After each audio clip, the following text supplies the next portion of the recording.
Baiklah, sekali lagi selamat pagi teman-teman di Indonesia, selamat sore yang berada di Amerika. Pada saat ini kita akan melanjutkan pelajaran yang kita sudah pelajari pada waktu lalu ya.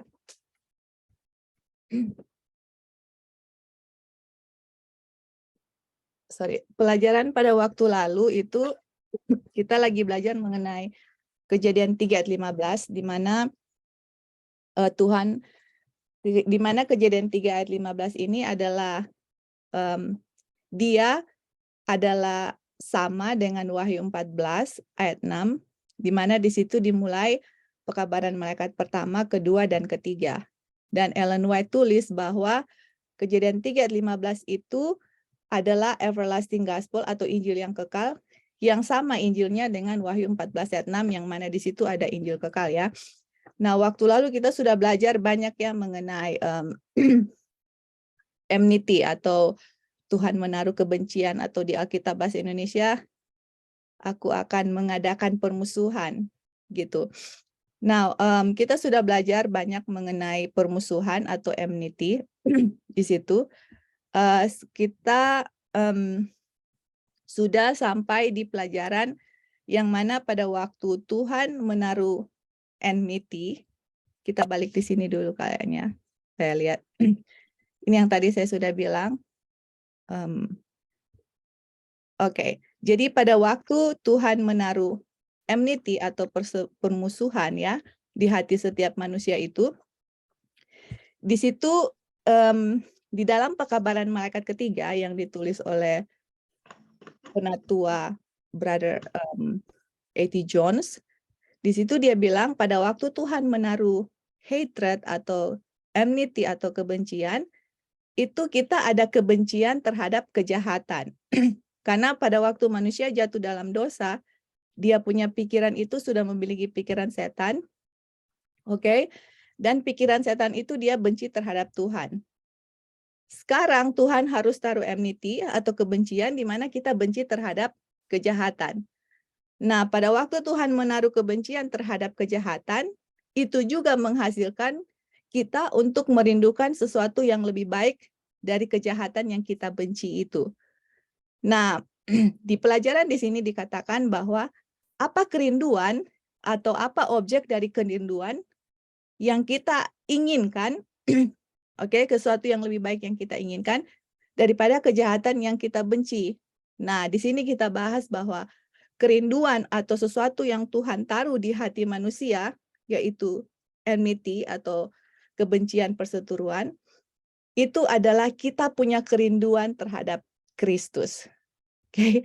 Dan kerinduan itu adalah desire of all nations atau kerinduan dari segala bangsa, itu terdapat di Hagai 2 ayat 7. Makanya kan di buku Kerinduan Segala Zaman itu, Desire of Ages itu, itulah teman-teman ya, kalau kalian baca buku Desire of Ages,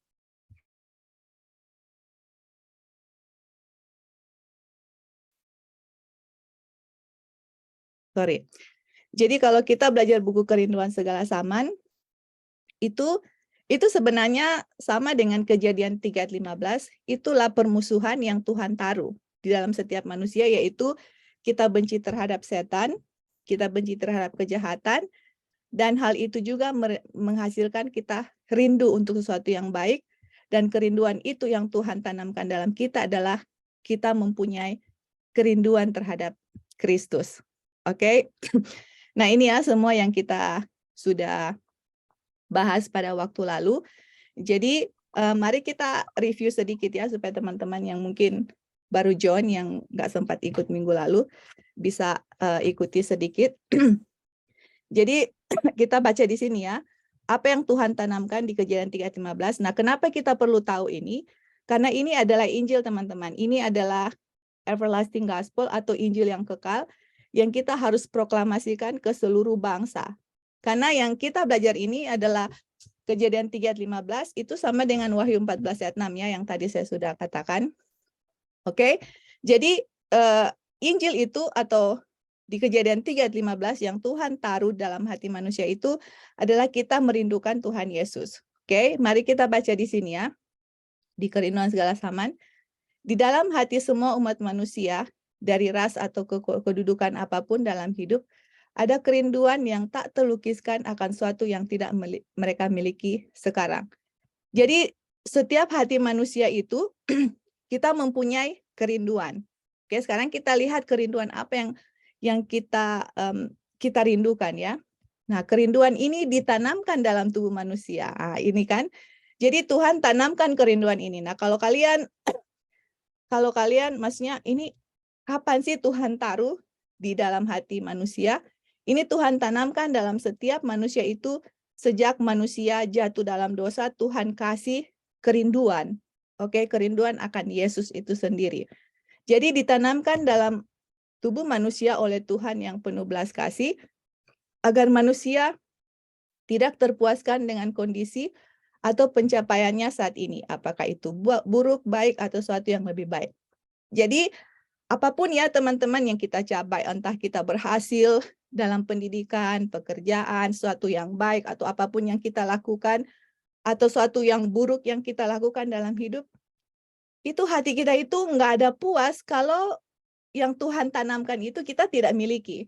Seperti itu ya.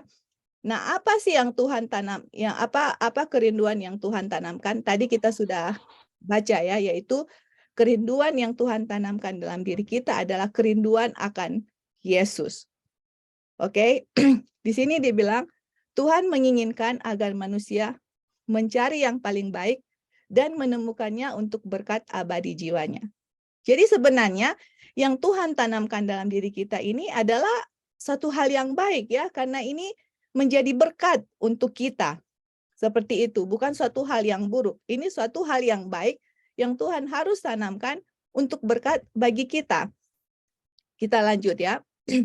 Ini kita sudah bahas, kita hanya cepat supaya teman-teman bisa ikuti juga. Nah, lanjut ya. Di sini bilang, sudah menjadi rencana Tuhan agar kerinduan hati manusia ini mengarah pada satu-satunya yang mampu memuaskannya. Jadi teman-teman, Tuhan sudah rencana bahwa kita punya kerinduan hati akan diarahkan kepada sesuatu satu-satunya atau alone yang mampu memuaskan. Jadi Tuhan harus tanamkan kalau kerinduan itu enggak ada di hati manusia, manusia itu enggak akan puas. Seperti itu, dia akan terus mencari sesuatu yang saya ini enggak puas, ada sesuatu yang kosong gitu. Itu yang Tuhan tanamkan di Kejadian 3 ayat 15. Oke. Kemudian lanjut ya. Keinginan adalah dari Dia yang dapat menuntun kepadanya kepenuhan dan pemenuhan keinginan itu. Jadi keinginan yang Tuhan tanamkan itu adalah kerinduan kita yang akan menuntun kepada Tuhan Yesus. Jadi Tuhan Yesuslah yang bisa memenuhi keinginan itu. Oke, jadi ini ya, kepenuhan itu ditemukan dalam Yesus Kristus Putra Allah yang kekal. Oke, jadi teman-teman, apapun yang kita capai dalam hidup kita, oke? Kalau kita pikir bahwa pencapaian itu ya, misalnya apalah, hartalah atau populer atau apapun itu, kita pikir kita akan puas dengan hal itu salah teman-teman. Kepuasan jiwa itu yang Tuhan tanamkan di Kejadian 3 ayat 15 hanya bisa diperoleh, yaitu kepuasan itu adalah Kristus Yesus yang bertahta dalam hati kita. Seperti itu ya. Kita lanjut. Karena itu adalah kesenangan baik dari Bapa bahwa di dalam Dia berdiam seluruh kepenuhan, karena di dalam Dia berdiam secara jasmania seluruh kepenuhan ketuhanan. Jadi di dalam Yesus itu berdiam seluruh kepenuhan ketuhanan. Jadi waktu kita menemukan ya keinginan yang kita cari, apa sih, ada sesuatu yang kosong, akhirnya kita temukan, itu kita dipenuhi ya, kita puas gitu. Dan juga benar bahwa di dalam Dia kamu telah dipenuhi, ya, ini dia. Sehubungan dengan setiap keinginan yang ditanamkan secara ilahi dan biasanya diikuti. Jadi Tuhan yang tanamkan teman-teman. Jadi kalau kita mengerti yang kita sudah bubbles tadi selama ini, inilah yang Tuhan tanamkan di Kejadian 3 ayat 15. Oke, kita akan dipenuhi, keinginan kita akan terpenuhi, jiwa merasa puas kalau kita menemukan Tuhan Yesus yang kita izinkan bekerja di dalam hati kita dan menguasai diri kita ya. Selain daripada itu teman-teman, tidak ada kepuasan di dalam hidup kita. Kita punya hidup itu akan merasa kosong terus. Karena Tuhan sudah tanamkan itu di dalam diri kita. Dan itu adalah satu hal yang baik, karena itu akan menjadi berkat untuk diri kita ya. Kemudian di sini bilang, Hagai menyebutnya kerinduan segala bangsa, dan kita bisa juga menyebutnya kerinduan segala zaman. Sama seperti dia adalah raja segala zaman. Jadi teman-teman, untuk Tuhan tanamkan ya di Kejadian 3:15, itu Hagai, Nabi Hagai juga menyebutkan bahwa dia itu, atau Tuhan Yesus ya, Hagai bilang, Tuhan Yesus itu adalah kerinduan segala bangsa, segala zaman. Jadi semua bangsa, semua orang rindu akan Tuhan Yesus. Mau dia orang Katolik, mau dia orang Islam, mau Buddha, mau Hindu, orang nggak percaya Tuhan Yesus, dia punya hati itu Tuhan tanamkan untuk ada sesuatu yang kosong gitu. Jadi dia akan berusaha mencari apa itu yang kosong dan Tuhan akan tuntun teman-teman.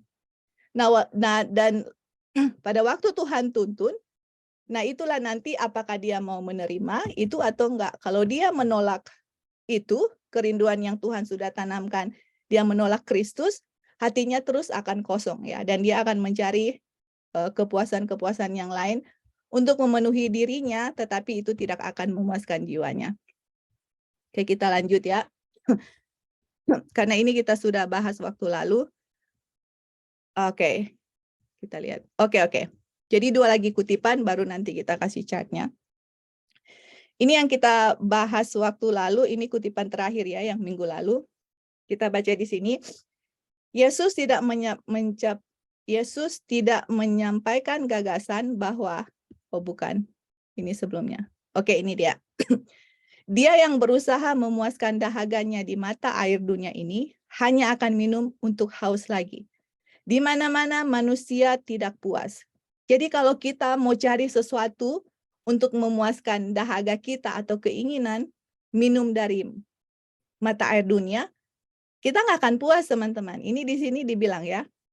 Mereka merindukan sesuatu untuk memenuhi kebutuhan jiwa. Jadi mau minum air yang dunia tawarkan, nggak akan puas dan kita rindu sesuatu yang lain untuk memenuhi kebutuhan jiwa kita. Nah ini ya, ini yang sangat bagus sekali. Kita suka sekali ini kutipan.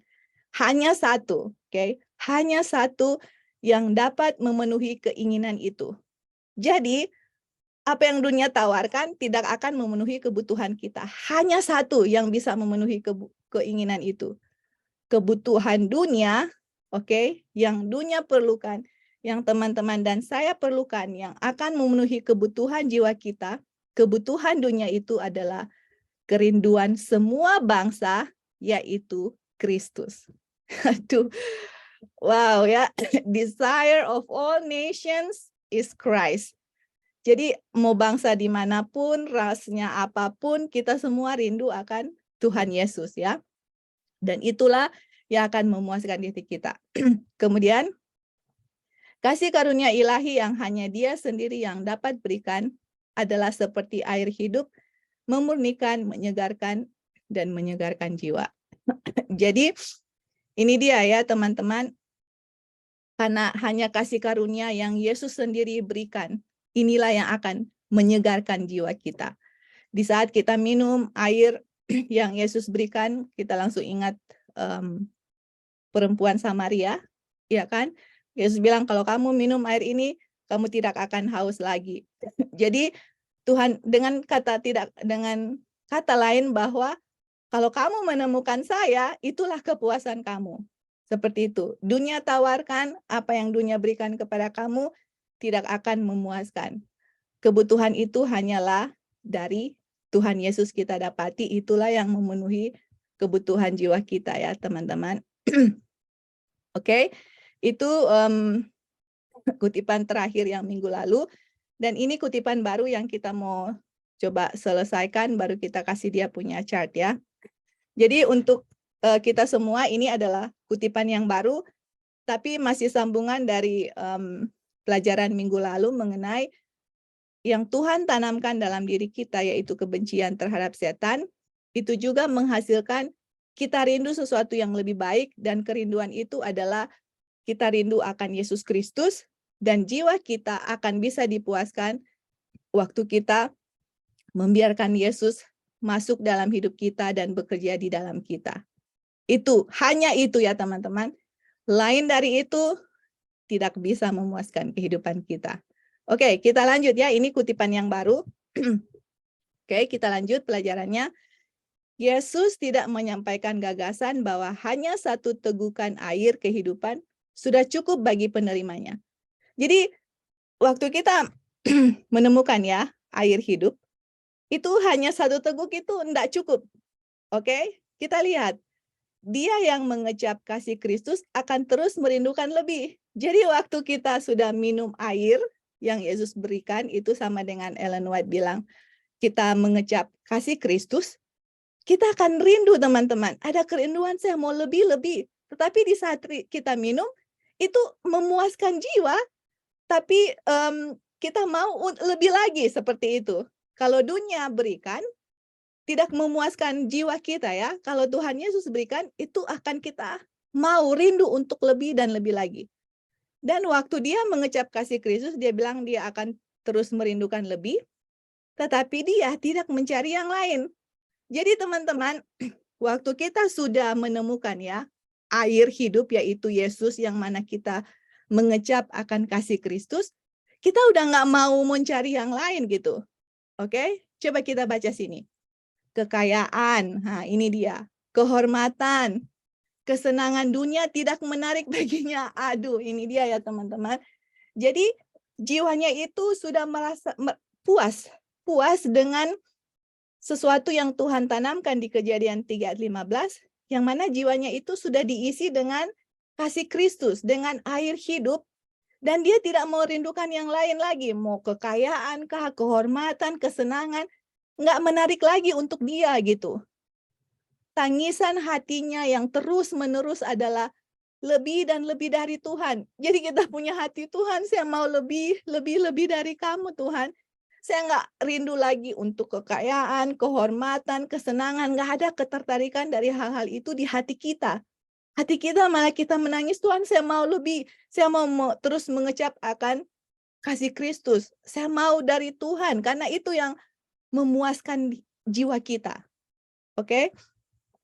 Dan dia atau Tuhan ini yang mengungkapkan kepada jiwa kebutuhannya, sedang menunggu untuk memuaskan rasa lapar dan hausnya. Jadi Tuhan mengungkapkan kepada kita kebutuhan kita, dan Tuhan sedang menunggu untuk dia kasih supaya kita rasa puas akan kita punya rasa lapar dan haus akan Tuhan. Seperti itu ya teman-teman. Jadi Tuhan rindu untuk memberikan kepada kita gitu. Aduh. Jadi jangan kita, saya mungkin saya nggak layak untuk pergi kepada Tuhan untuk kepuasan jiwa. Enggak teman-teman, Tuhan lagi tunggu kita untuk datang supaya dia bisa puaskan kita punya rasa lapar dan haus. Setiap sumber daya manusia dan ketergantungannya akan gagal. Tangki air akan dikosongkan, kolam menjadi kering, tetapi penebus kita adalah mata air yang tidak ada habisnya. Kita mungkin minum dan minum lagi dan selalu menemukan persiapan segar.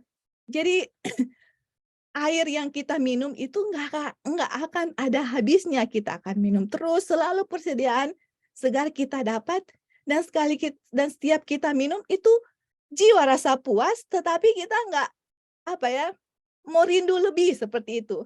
Saya mau lebih karena yang saya minum ini enak gitu dan memuaskan jiwa kita. Itu dia ya. Nah, kenapa seperti itu? Ya itulah yang tadi kita sudah bilang, bahwa itulah yang Tuhan sudah tanamkan di Kejadian 3 ayat 15, dan itulah Injil teman-teman. Itu Injil kekal yang kita akan proklamasikan nanti kepada dunia, di mana kita akan bilang bahwa kamu punya kerinduan satu-satunya atau kebutuhan jiwa yang hanya bisa dipuaskan itu, yaitu adalah Kristus gitu. Mau kekayaan, mau apa, itu nggak akan memuaskan hati kita, jiwa kita. Begitu ya. Nah, kita lanjut. Dia yang di dalamnya Kristus tinggal. Nah, ini dia ya. Excuse me. Dia yang di dalamnya Kristus tinggal, memiliki di dalam dirinya mata air berkat, sumur air yang memancar hingga kehidupan abadi. Dari sumber ini dia dapat memperoleh kekuatan dan kasih karunia yang cukup untuk semua kebutuhannya. Aduh teman-teman, kalau kita membiarkan Kristus tinggal di dalam kita, menguasai hati kita, teman-teman, di dalam diri kita akan memancarkan mata air berkat ya. Dan dari sumber ini kita dapat memperoleh kekuatan, kasih karunia yang cukup untuk semua kebutuhannya. Jadi waktu lalu kita sudah belajar mengenai salah satu permusuhan yang Tuhan taruh di Kejadian 3:15 itu adalah kasih karunia. Dan kasih karunia itu adalah kuasa Tuhan yang kuasa Tuhan untuk melawan kuasa setan. Jadi kuasa Tuhan itu lebih besar dari kuasa setan, atau kuasa kasih karunia lebih besar dari kuasa dosa. Iya kan?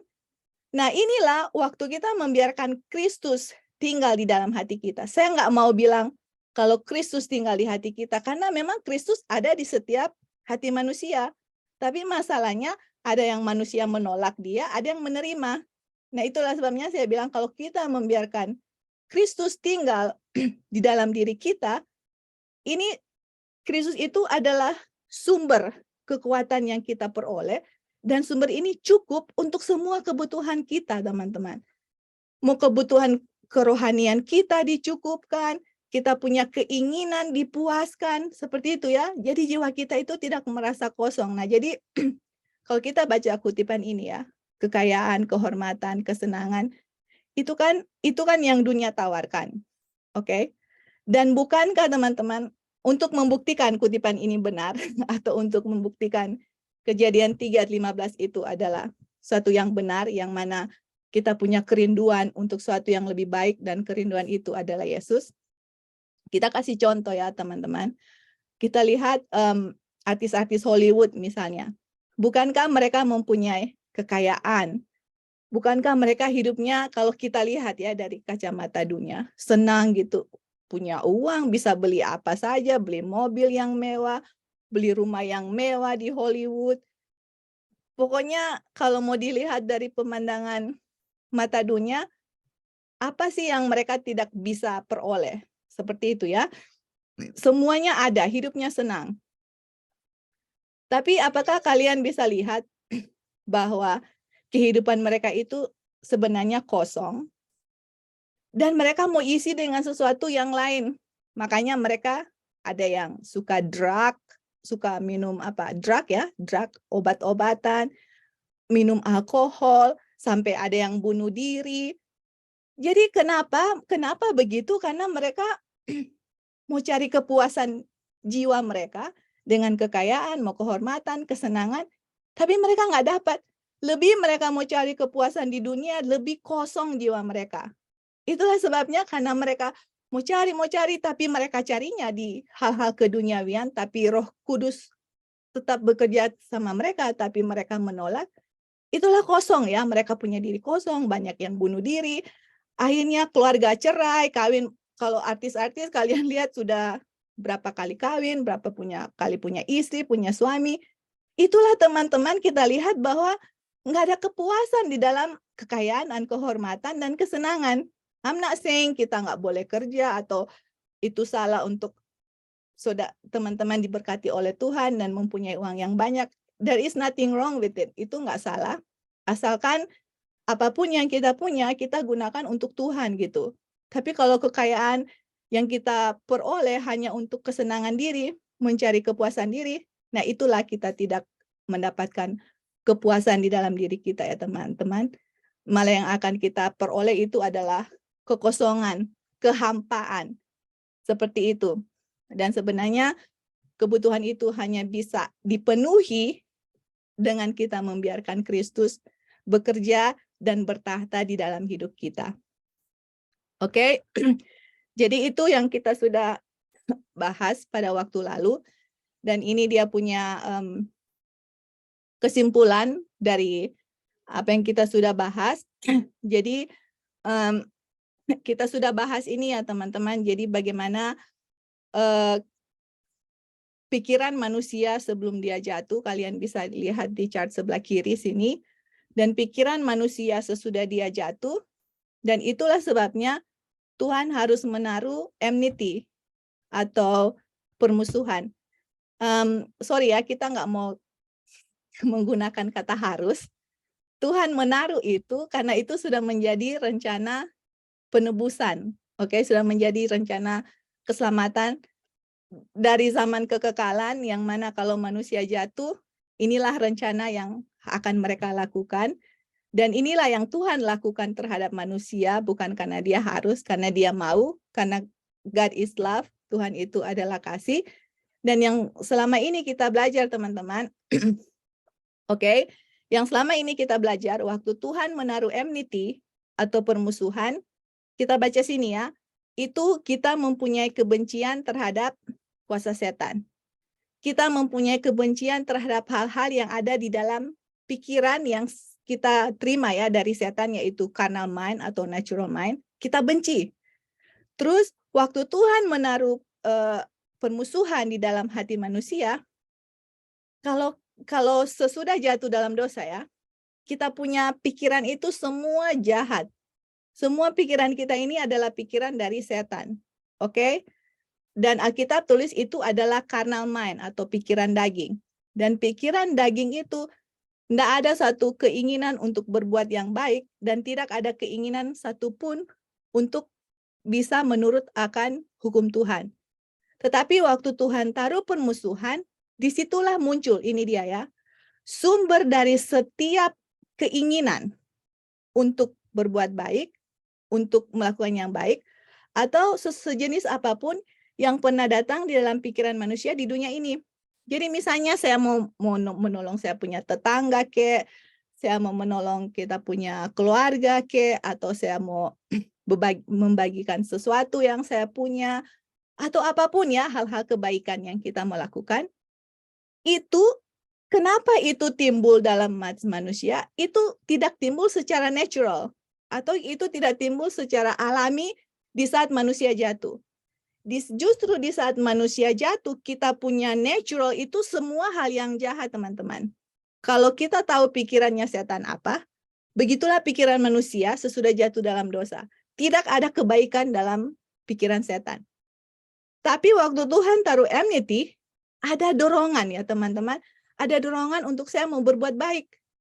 Nah, dorongan itu dari mana? Apakah saya tiba-tiba ada sesuatu yang muncul di dalam diri kita untuk berbuat baik? Atau untuk mencari Tuhan, itu tidak ada ya. Itu Tuhan tanamkan bagi setiap manusia itu di Kejadian 3:15. Dan pada waktu Tuhan tanamkan keinginan untuk berbuat baik, dorongan untuk berbuat baik, di situ yang kita sudah belajar bahwa Tuhan menaruh Yesus di dalam setiap manusia melalui dia punya representatif atau wakil pribadi Kristus, yaitu Roh Kudus. Dan yang dia taruh juga di Kejadian 3:15 itu adalah grace atau kasih karunia ya, yaitu kuasa Tuhan. Oke, kuasa Tuhan untuk melawan kuasa setan, dan kuasa Tuhan itu hanya bisa diperoleh melalui Yesus. Jadi yang kita sudah pelajari bahwa itu kuasa Tuhan nggak bisa lepas dari Yesus, karena Yesuslah itu adalah kuasa itu sendiri, dan kuasa itu dinamakan grace atau kasih karunia. Nah, itu yang Tuhan taruh di Kejadian 3:15. Nah, yang kita belajar terakhir ini, yang Tuhan taruh di Kejadian 3:15 selain benci terhadap setan dan terhadap hal-hal yang jahat, itu juga Tuhan menaruh akan kerinduan kita untuk suatu hal yang baik. Dan apa objek dari kerinduan itu? Itu adalah kerinduan kita untuk Yesus yang bisa memenuhi kebutuhan jiwa kita. Oke, teman-teman. Nah, kenapa kita bahas Kejadian 3:15 dengan detail? Tadi yang saya sudah bahas ya. Ini adalah Injil yang kekal, teman-teman. Oke, Kejadian 3:15 sama dengan Wahyu 14 ayat 6. Nah, kalau teman-teman mau mengambil bagian dalam mengabarkan pekabaran malaikat pertama, kedua, dan ketiga, kita harus tahu Kejadian 3:15. Karena ini adalah fondasi kita untuk mengerti pekabaran malaikat 1, 2, dan 3 dengan detail gitu. Yang mana Tuhanlah yang, karena Injil itu adalah kuasa Tuhan ya untuk menyelamatkan. Dan selama ini kita lihat dari enmity atau permusuhan yang kita bahas di Kejadian 3:15, ini nggak ada satupun kuasa manusia, teman-teman. Coba kalian lihat, apa di sini ada kuasa manusia atau ada usaha-usaha dari yang manusia lakukan untuk keselamatan? Kita bayar selama ini semua kuasa Tuhan. Ini semua bagian yang Tuhan mau lakukan di dalam manusia untuk menyelamatkan manusia. Nggak ada usaha-usaha yang manusia lakukan di sini untuk menyelamatkan diri dia sendiri gitu. Ini enmity atau everlasting gospel, ini semua adalah kuasa Tuhan yang kalian lihat di sini. Ini semua Tuhan lakukan, ini semua adalah kuasa Tuhan. Ini adalah rencana keselamatan yang Tuhan sudah rencanakan sebelum dunia diciptakan. Ini dia teman-teman. Ini yang Tuhan sudah rencanakan sebelum dia menjadikan kita semua. Aduh, hebat sekali ya. Maksudnya Tuhan sudah, kalau manusia jatuh dalam dosa, kita harus taruh kebencian terhadap setan, kebencian terhadap kejahatan. Ini Tuhan sudah rencanakan dan nanti diaktifkan waktu manusia jatuh dalam dosa karena manusia membutuhkan semuanya ini untuk melawan kuasa setan. Seperti itu. Tanpa ini, kita tidak bisa melawan kuasa setan, teman-teman. Nggak bisa. Harus ada semuanya ini untuk melawan akan kuasa setan. Dan ini semua adalah kuasa dari Tuhan, bukan dari usaha-usaha yang manusia lakukan. Oke, jadi dia punya pembahasan dari minggu lalu, dan itu sudah berakhir pada kutipan ini dan chart ini. Nah, sekarang kita akan mau bahas, kan kalau kalian teman-teman lihat pengumuman, kita tulis di situ, kita akan membahas the power of choice ya, atau a freedom of choice, atau kebebasan untuk memilih. Tetapi kita minta maaf, itu kita simpan untuk pertemuan berikut ya teman-teman. Karena ada satu hal yang saya mau share sama teman-teman mengenai enmity yang kita sudah bahas sampai hari ini. Terlebih yang kita bahas saat ini. Ada satu hal yang kita mau bagikan kepada teman-teman sehubungan dengan righteousness by faith atau pembenaran oleh iman. Sehubungan dengan sampai di sini kita punya keinginan untuk Yesus dan keinginan untuk berbuat sesuatu yang baik. Oke? Apa nanti kita akan bahas dengan apa hubungannya dengan pembenaran oleh iman, seperti itu. Tapi sebelum kita ke situ, mungkin teman-teman ada, excuse me, mungkin teman-teman ada tambahan atau komentar atau pertanyaan atau anything yang teman-teman bisa share sampai di chart di sini atau kutipan yang sebelumnya yang tadi saya sudah bagikan. Saya persilakan.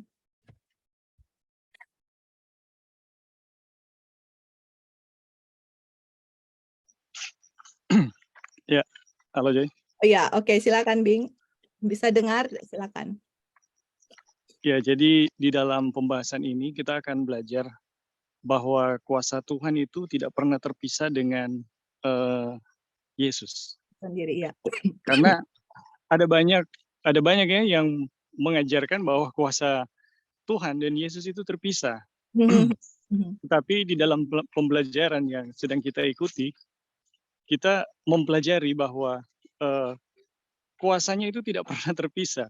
Ya. Jadi ketika Yesus memberi kuasa kepada kita, memberi kita kesanggupan, itu berarti dia memberi dirinya untuk kita. Dan dimanapun kuasa itu nyata, itu kita bisa lihat bahwa Yesus sedang bekerja di dalam diri orang-orang tersebut. Jadi satu poin yang mungkin saya dapatkan di sini adalah bagaimana kita bisa memahami bahwa kuasa Tuhan itu tidak pernah terpisah dari Yesus itu sendiri. Yes. Oke, itu aja Joy. Terima kasih. Okay.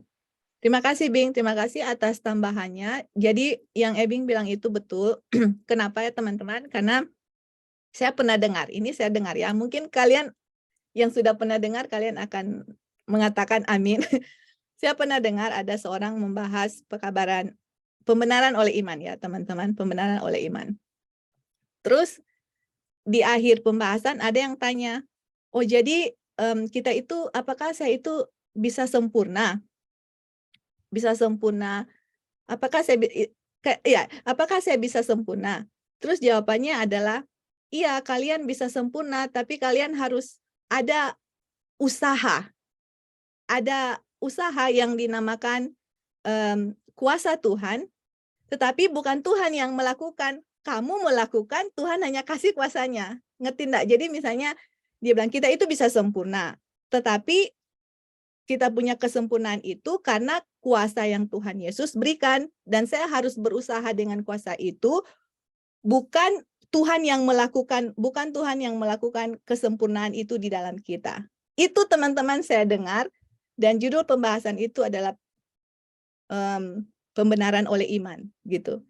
Jadi yang saya lihat dan saya sudah saksikan sendiri, dan banyak orang juga mempunyai pendapat yang sama, mereka memisahkan akan kuasa Kristus dengan Kristus itu sendiri gitu. Jadi Yesus itu misalnya ya, Yesus ini di surga gitu. Dia kasih kepada teman-teman. Kuasa yang yang berikan itu, kitalah manusia yang berusaha melakukan dengan kuasa itu, tapi bukan Yesus yang melakukan di dalam diri kita.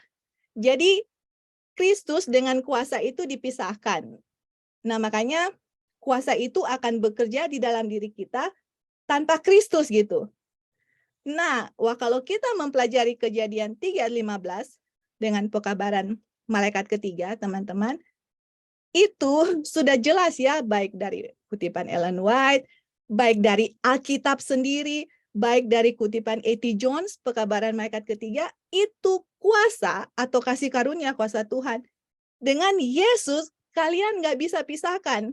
Karena grace atau kasih karunia itu, dan itu adalah kuasa, itu hanya bisa didapati di dalam Yesus. Nggak bisa teman-teman mengabarkan pekabaran malaikat ketiga dan memisahkan kuasa dengan Yesus itu sendiri, dan kuasa itu kita akan miliki, dan kuasa itulah yang menjadi kekuatan manusia untuk melakukan pekerjaan di dalam diri kita untuk mencapai kesempurnaan. Tetapi Yesus pisah, hanya kuasanya yang diberikan, seperti itu. Jadi dibilang, Yesus tidak membuat kita sempurna, harus kita dengan usaha kita, karena kita sudah diberi kuasa.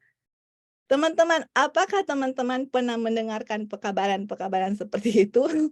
Kita menerima kuasa, kuasa itulah yang akan membuat kita untuk berbuat baik, untuk mencapai kesempurnaan. Bukan Tuhan Yesus yang melakukan, tapi kuasanya yang akan melakukan dalam kita. Itu Injil yang benar hampir mirip dengan Injil palsu. Injil yang benar, Tuhan memberikan kuasanya, dan kuasanya itu hanya didapat di dalam Yesus. Kuasa dengan Yesus nggak bisa dipisahkan. Injil yang palsu, teman-teman dapat kuasa, tapi Yesus pisah. Jadi kuasa itulah yang menjadi kekuatan manusia untuk mendapatkan keselamatan. Tetapi bukan Yesus yang melakukan di dalam kita. Jadi apa Injil yang benar? Gospel is the power of God unto salvation, not the power of man. Oke? Jadi sekali lagi, Injil yang benar itu adalah kuasa Tuhan di dalam diri manusia, dan Tuhan yang bekerja.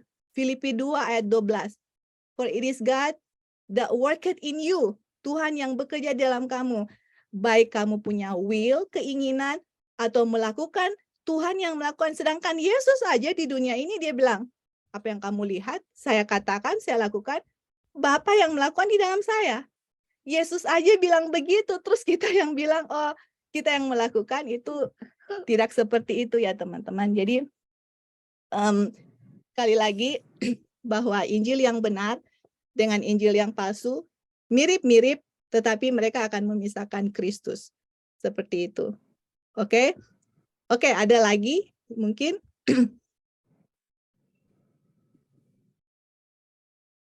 Oke. Mungkin sudah tidak ada lagi. Silakan. Ya, silakan. Mungkin konsekuensi. Bisa jelaskan nggak? Konsekuensi kalau kita memisahkan. Oke. Apa yang terjadi? Oke, terima kasih, Bing. Jadi yang kita lihat ya, mungkin nanti Bing kasih tambahan. Jadi yang kita lihat itu, kalau kita memisahkan Kristus ya dari diri kita, ada kuasa kita dapat dari Tuhan, dan kuasanya itu diberikan kepada kita. Jadi kita itu bisa lakukan dengan kuasa itu tanpa Kristus. Akhirnya ini ya yang kita bisa dapati, yaitu adalah kita itu akan merasa puas dengan pencapaian kita sendiri, bukan dengan Kristus dalam diri kita. Dan akhirnya kita akan merasa ada self-righteous gitu. Ada merasa diri lebih benar tanpa Tuhan gitu. Jadi ada sesuatu yang, oh saya bisa lakukan sesuatu tanpa Tuhan. Oh ada kebenaran yang saya bisa lakukan tanpa Tuhan, seperti itu. Jadi itu ya, akan merasa diri benar tanpa ada Tuhan.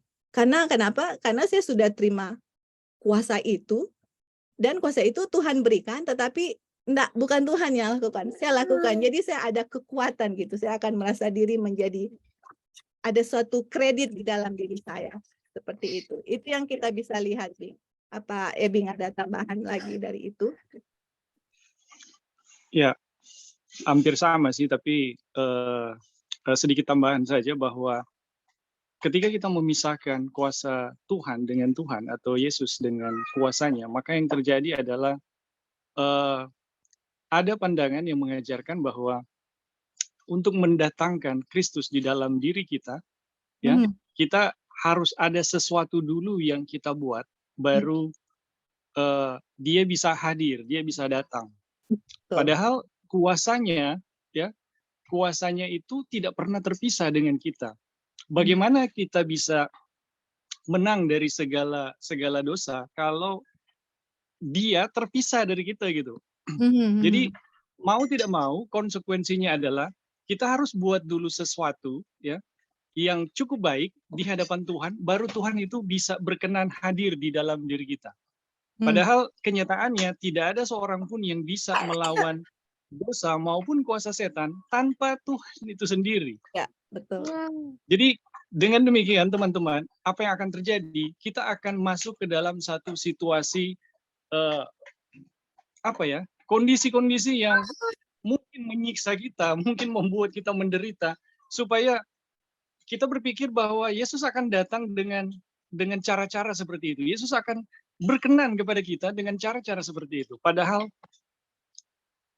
rasa berdosa saja, ya, rasa kesadaran kita terhadap dosa, rasa bersalah itu adalah bukti bahwa Yesus sedang bekerja di dalam diri kita.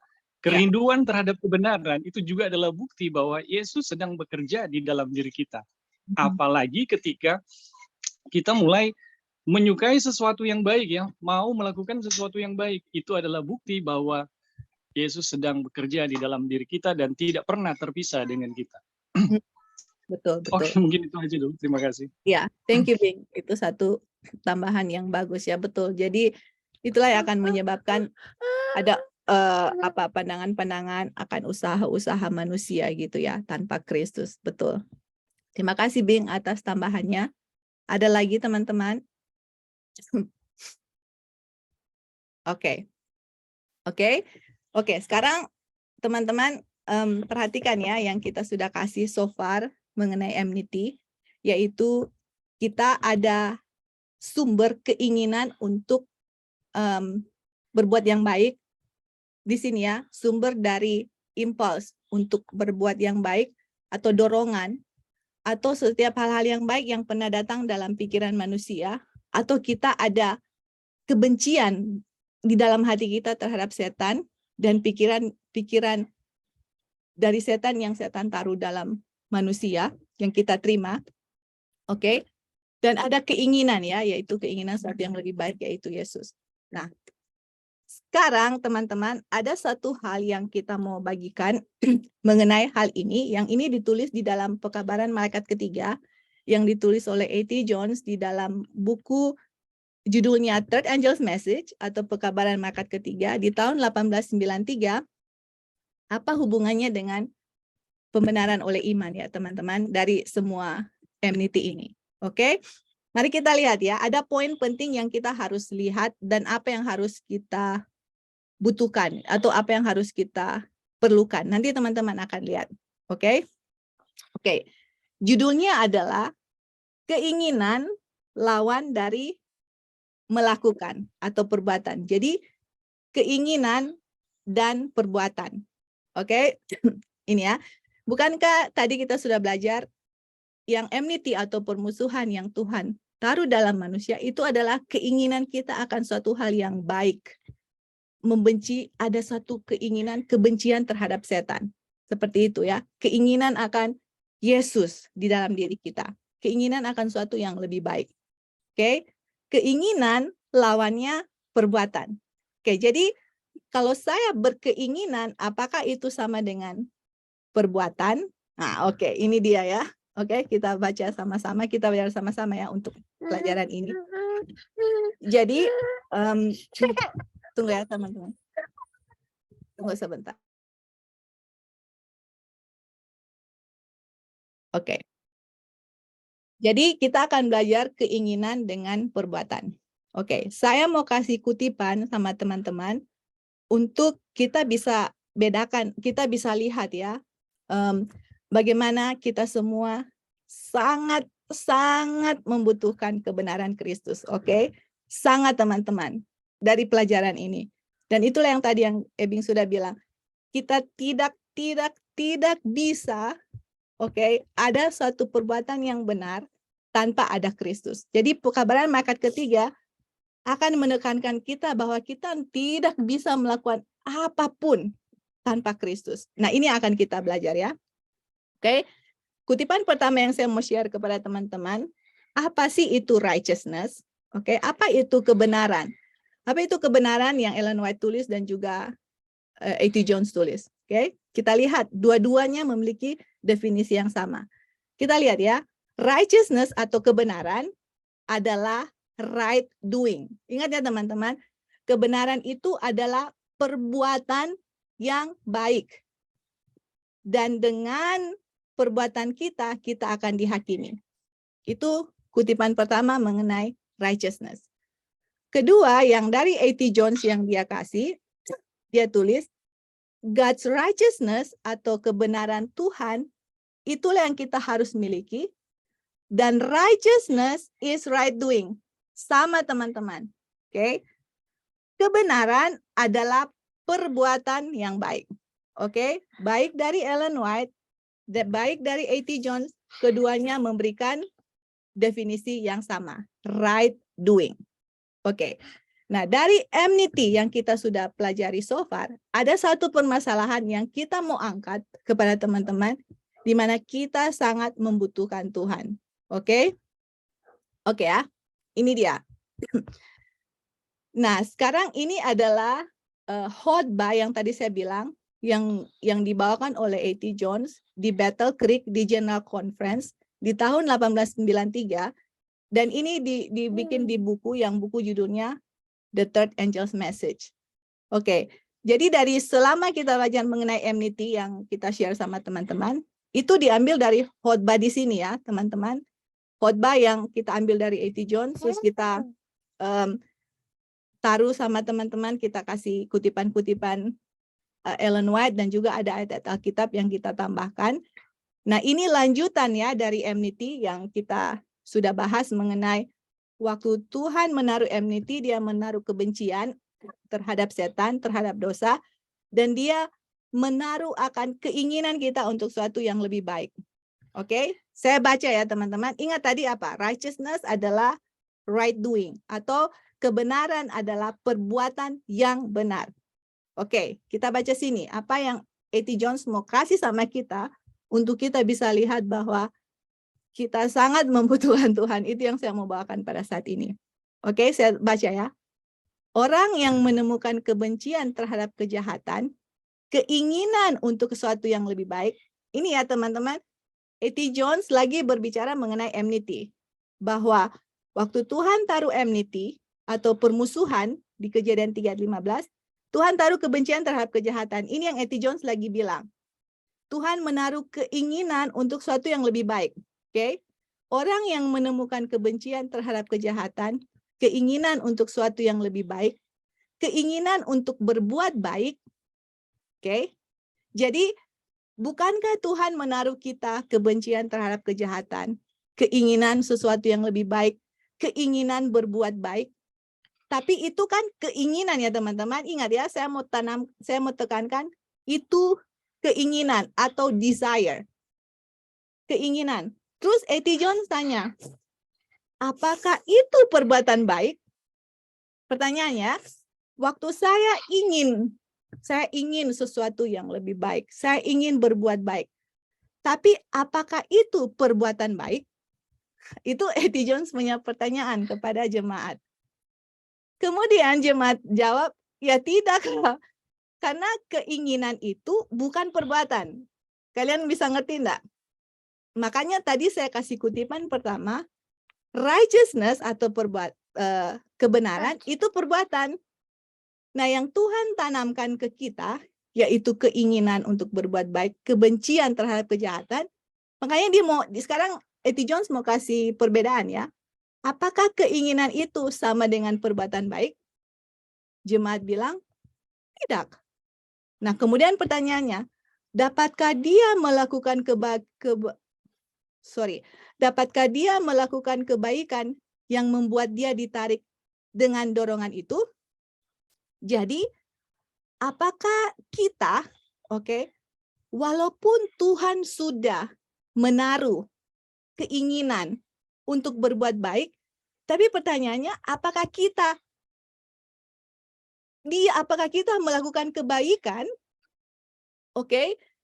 dengan dorongan itu?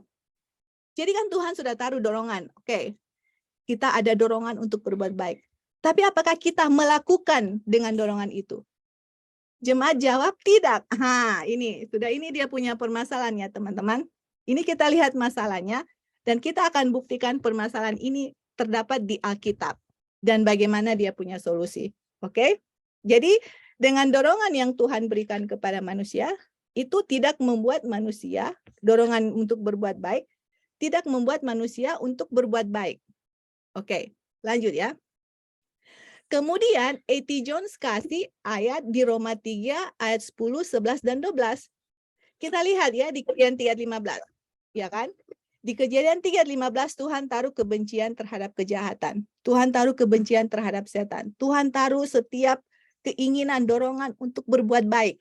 Tuhan taruh keinginan kita akan Yesus Kristus. Tetapi waktu Tuhan taruh, pertanyaannya, apakah dengan keinginan itu manusia berbuat baik? Jawabannya kan tidak. Nah, kemudian A.T. Jones kasih Roma 3 ayat 10, 11, dan 12. Ini ya kita baca langsung translate. Ada tertulis, tidak ada yang benar. Ini dia. Tidak ada satupun. Apa itu righteous? Bukankah itu righteousness itu tadi perbuatan yang baik atau perbuatan yang benar? Jadi, walaupun Tuhan sudah taruh itu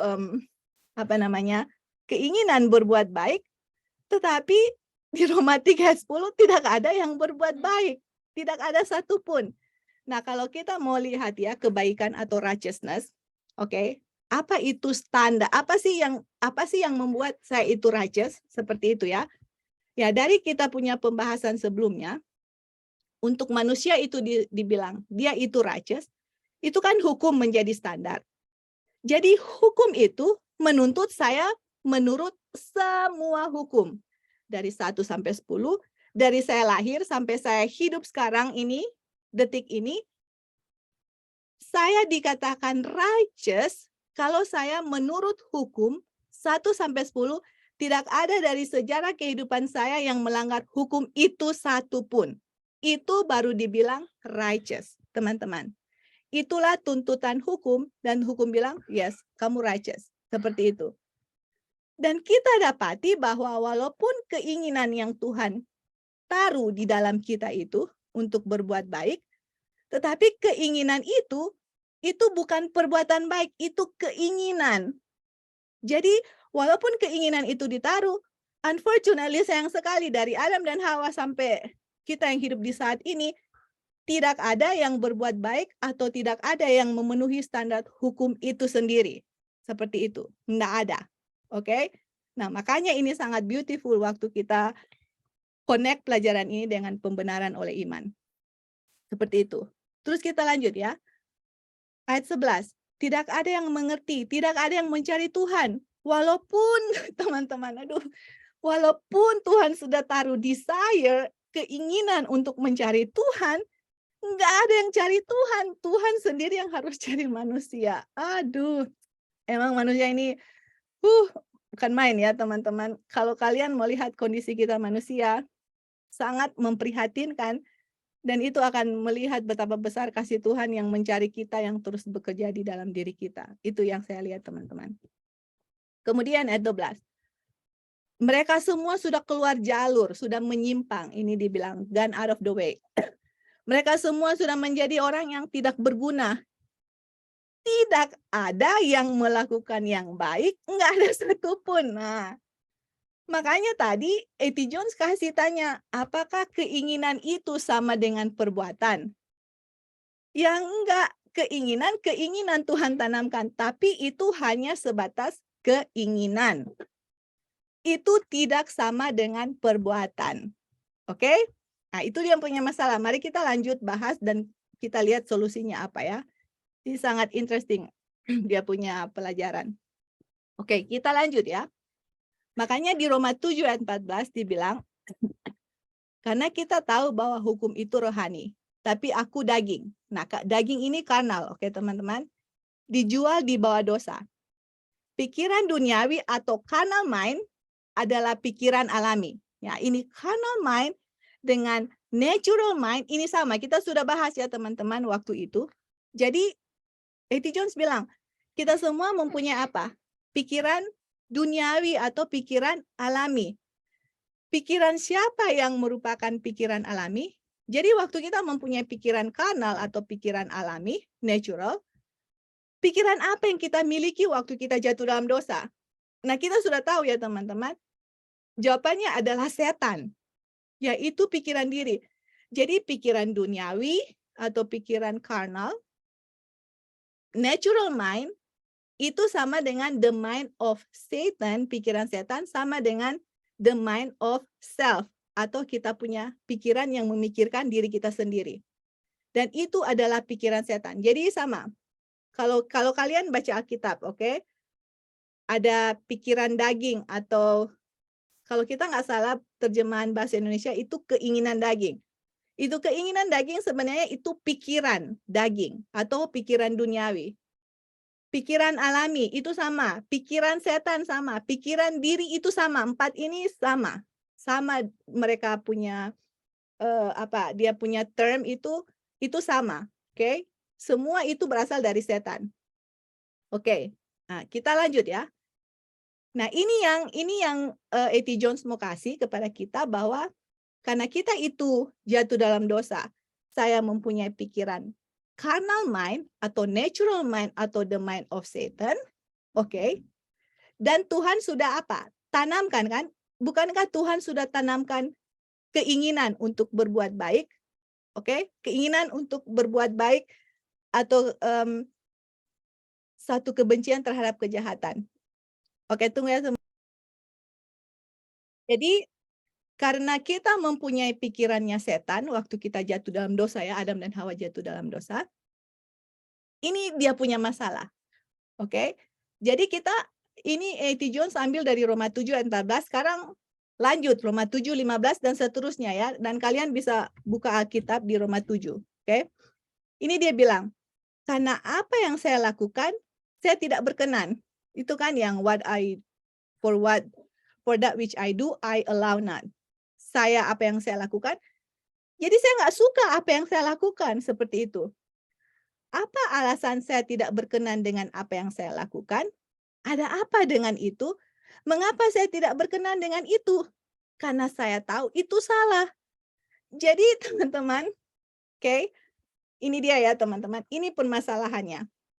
Walaupun Tuhan sudah taruh kebencian terhadap setan, kebencian terhadap dosa, kebencian terhadap kejahatan, keinginan kita untuk Yesus. Tetapi kalau kita masih mempunyai pikiran setan, saya masih mempunyai carnal mind, saya masih mempunyai natural mind, saya masih mempunyai pikiran diri, oke?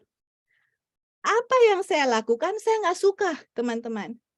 Jadi pertanyaan, kenapa saya tidak suka dengan apa yang saya lakukan? Ada apa dengan hal itu? Mengapa saya tidak berkenan? Karena jawabannya di sini, karena saya tahu itu salah dan itu tidak baik gitu. Jadi waktu saya bikin sesuatu misalnya, contoh lah misalnya saya berdusta. Aduh, saya berdusta lagi, oh man, kayak gitu. Kita tahu dan kita, oh aduh, kita nggak suka dengan apa yang kita bikin itu. Kenapa kita nggak suka atau saya nggak berkenan? Karena kita tahu itu salah dan itu tidak baik, gitu. Nah sekarang, jika itu baik, bukankah saya berkenan dengan itu? Jadi kalau saya tidak berdosa, bukankah saya senang dengan apa yang saya lakukan? Seperti itu ya. Apa yang saya lakukan, saya tidak berkenan. Lalu apa sih yang sebenarnya yang saya lakukan? Apakah yang baik yang saya lakukan? Tidak, yang tidak baik. Yang saya lakukan itu keburukan dan kesalahan. Itu ya teman-teman. Jadi, excuse me, kalau kalian baca di Roma 7, oke, Tuhan sudah tanamkan saya ini, kalian sudah tahu ini kejahatan. Saya benci terhadap kejahatan. Saya benci terhadap carnal mind, saya benci terhadap setan. Tapi yang saya lakukan kejahatan. Makanya karena kebencian yang Tuhan tanamkan kepada diri saya di Kejadian 3:15 terhadap dosa, terus tetapi saya melakukan yang salah itu, itulah sebabnya waktu saya lakukan saya nggak suka gitu. Apakah kalian mengalami hal yang sama? Misalnya, oh, you know what, besok kita nggak mau marah nih karena hari ini sudah jatuh, sudah marah misalnya. Kemudian kita bikin resolusi, oh besok kita nggak mau marah, aduh kita nggak mau marah, seperti itu. Tapi besoknya teman-teman marah lagi gitu, terus aduh kok saya marah lagi misalnya ya. Jadi kenapa saya lakukan sesuatu terus saya nggak berkenan? Karena saya tahu yang saya lakukan itu tidak baik. Saya lakukan itu satu keburukan dan satu kesalahan. Oke? Kita lanjut ya teman-teman. Nanti kita kasih poin di mana teman-teman bisa kasih komentar. Oke. Lalu, ini lanjut ya dari khotbah A.T. Jones. Lalu berapa banyak kebaikan yang dilakukan oleh manusia duniawi? Jadi sekarang A.T. Johnson-nya. Berapa kebaikan yang bisa dilakukan oleh manusia yang masih memiliki carnal mind atau natural man. Oke, ini natural man, carnal mind, the mind of Satan itu sama. Nah, kalau manusia masih mempunyai carnal mind atau kita masih mempunyai pikiran alami atau saya masih berada dalam kondisi manusia alami yang mempunyai pikiran alami, pertanyaannya berapa banyak kebaikan? Nggak ada, teman-teman. Karena apa?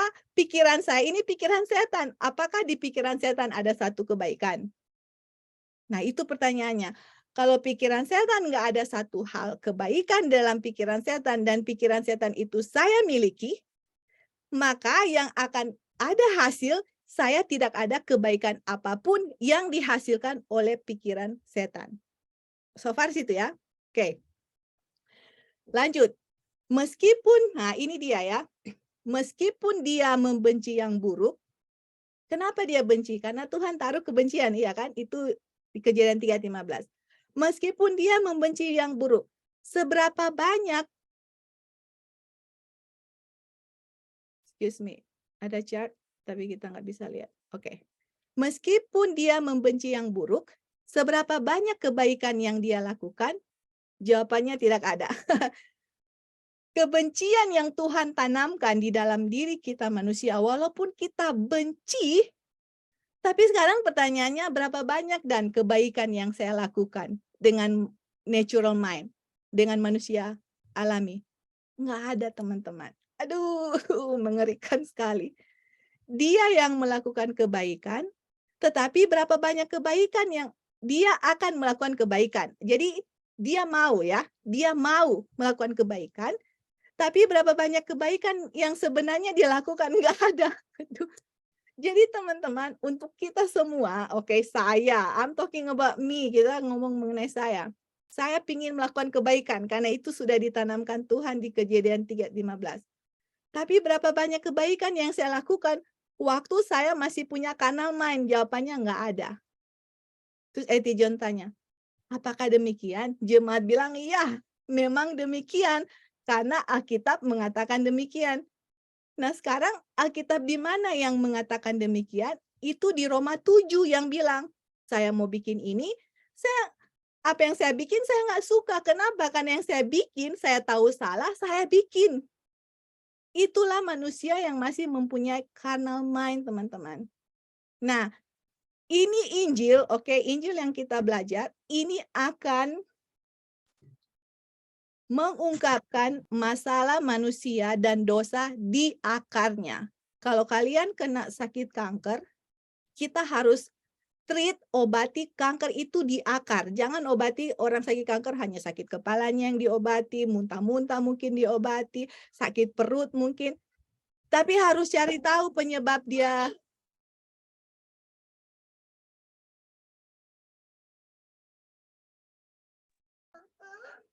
Sorry. Ya, thank you, Yun.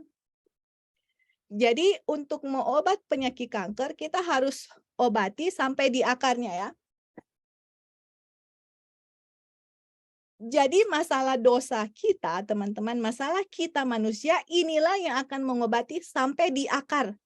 Kenapa Tuhan sudah taruh keinginan kita untuk melakukan kebaikan? Kenapa Tuhan sudah taruh kebencian kita terhadap setan dan dosa? Tapi kebaikan nggak ada yang saya lakukan. Itu Roma 7 ayat 14 dan seterusnya, 15, 16, 17, kalian baca di situ. Itulah demikian gitu. Alkitab mengatakan demikian ya, jadi ini bukan doktrin dari A.T. Jones atau dari Bible Study yang saya taruh, enggak. Karena ini Alkitab berbicara demikian gitu.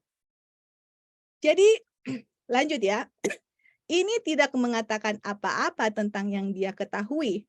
Itu tidak mengatakan apakah dia memiliki dorongan untuk kebaikan atau tidak. Itu tidak diragukan lagi.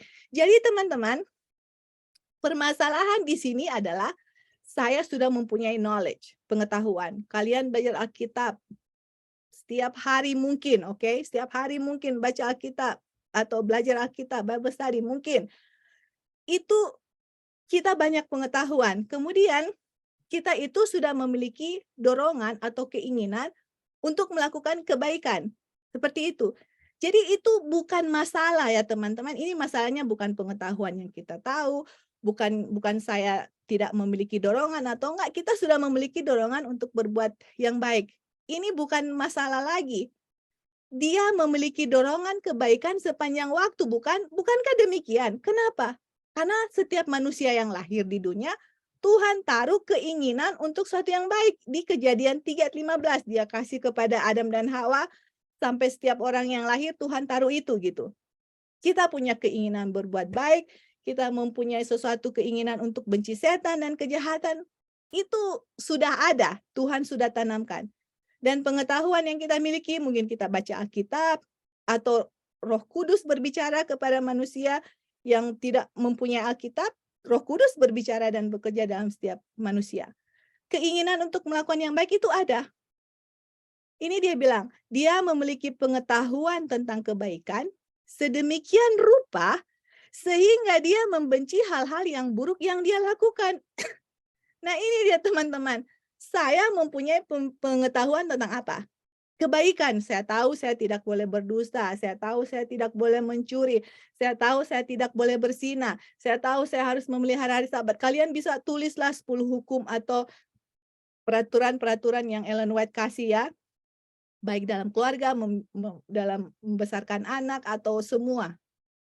Saya tahu pengetahuan itu. Itulah sebabnya saya benci hal-hal yang buruk. Tetapi bukan hal-hal yang baik yang saya lakukan, tapi hal-hal yang jahat yang saya lakukan.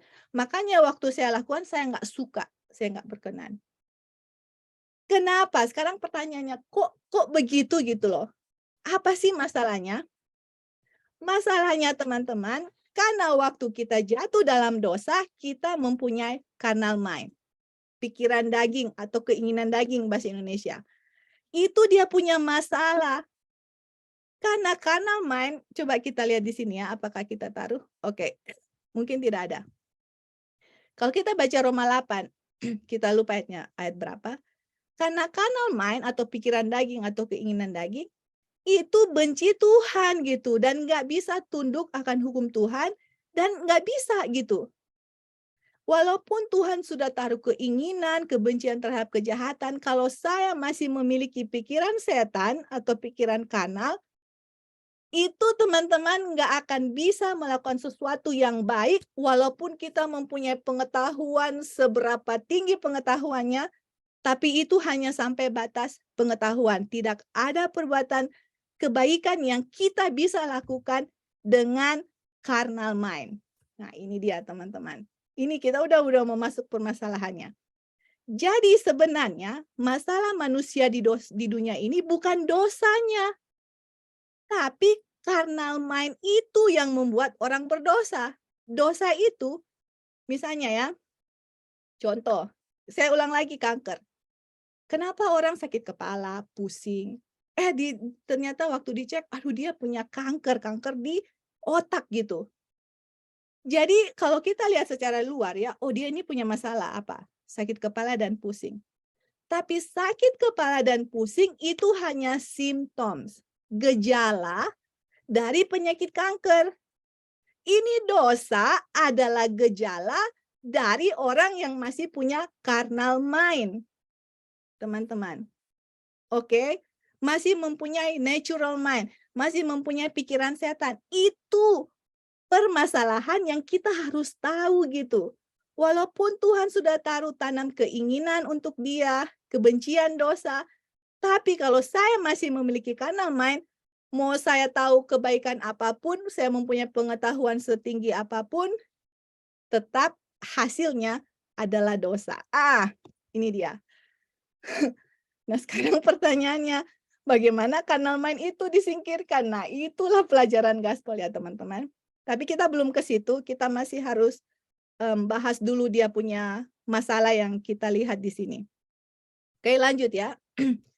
Sekarang pikirkan itu. Nah, kita harus pikirkan yang tadi sudah dibilang di Roma 7. There was the natural man. Ada manusia alami. Oke, natural man, carnal mind itu sama ya. Ada manusia alami, ada manusia seperti Anda dan saya, dan setiap manusia lain yang lahir ke dunia. Jadi ini A.T. Jones bilang, kita ini ada manusia yang alami, kenapa? Karena masih memiliki natural mind, carnal mind, dan manusia itu adalah kita semua, Joy, kalian semua, kita semua ini teman-teman. Dan setiap manusia yang lahir di dunia ini pasti, oke? In some point di dalam kehidupannya mempunyai pikiran setan atau carnal mind. Dia itu memiliki dorongan untuk kebaikan. Dia memiliki pengetahuan tentang kebaikan. Dia benci kejahatan. Tapi apa yang dia lakukan? Bukan apa yang dia pikirkan, bukan apa yang dia tahu, tapi apa yang dia lakukan. Pertanyaannya. Terus jawabannya, dia melakukan kejahatan. Aduh, teman-teman, diulang lagi ya. Dia tahu banyak, teman-teman. Bukan apa yang dia inginkan, bukan apa yang dia pikirkan, apa yang dia lakukan karena righteousness is right doing.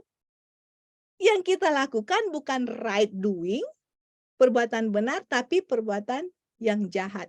Oke?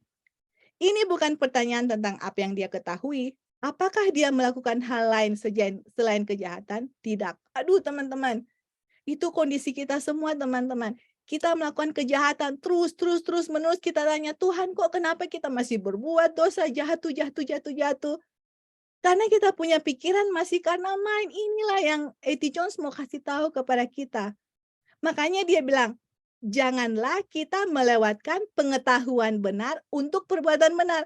Jadi jangan pikir ya, oh saya sudah, misalnya Babes tadi, saya sudah tahu banyak. Tapi pengetahuan dengan perbuatan itu dua hal yang berbeda, teman-teman. Walaupun saya tahu banyak sekali yang Tuhan lihat dan akan kita dijudge, tadi kan di kutipan Ellen White, dengan perbuatan itu kita akan dihakimi. Kita nggak akan dihakimi dengan pengetahuan yang kita tahu. Kalau kita dihakimi dengan pengetahuan, setan yang akan masuk surga karena dia yang lebih tahu mungkin dari kita ya teman-teman. Jadi kita dihakimi dengan perbuatan, bukan dengan apa yang kita tahu gitu. Karena righteousness, kebenaran adalah perbuatan yang benar. Oke? Jadi dia tidak kita baca ulang ya. Pengetahuan tentang yang benar bukanlah melakukan yang benar. Nah, ini dia teman-teman. Saya tahu banyak yang benar itu beda dengan apa yang saya lakukan. Itu beda, dua hal yang berbeda. Jadi dia tidak berbuat baik. Saya tahu banyak, tapi yang saya lakukan, saya tahu banyak mengenai kebaikan, yang saya lakukan kejahatan. Siapa itu atau siapa dia? Itu adalah Anda dan saya. Aduh, teman-teman, sorry ya, pekabaran malaikat ketiga itu nggak akan membuat kita merasa lebih benar dari orang lain, teman-teman. Pekabaran malaikat ketiga akan membuat saya punya kesombongan di tanah. Pekabaran malaikat ketiga akan membuat kesombongan manusia ditaruh di debu tanah. Itu pekabaran malaikat ketiga. Dan pekabaran malaikat ketiga menunjukkan kondisi kita sebenarnya apa. Saya dan teman-teman punya kondisi sama, teman-teman. Saya banyak sekali baca kutipan Ellen White, Alkitab, banyak yang tahu mengenai kebenaran. Tapi waktu saya masih memiliki pikiran setan, pasti yang keluar bukan apa yang saya baca. Pasti yang saya lakukan bertentangan malah dengan apa yang saya baca. Itu permasalahan manusia, itu akar kejahatan manusia dari carnal mind, gitu. Nah, kemudian nanti kita lihat ya, aduh bagus sekali ini. Anyway, kita lanjut.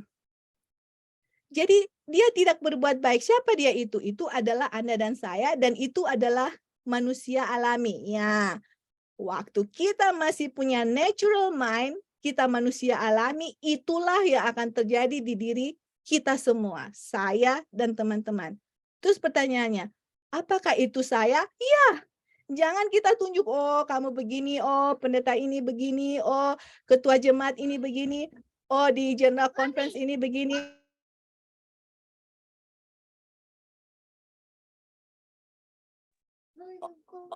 Oh orang ini begini.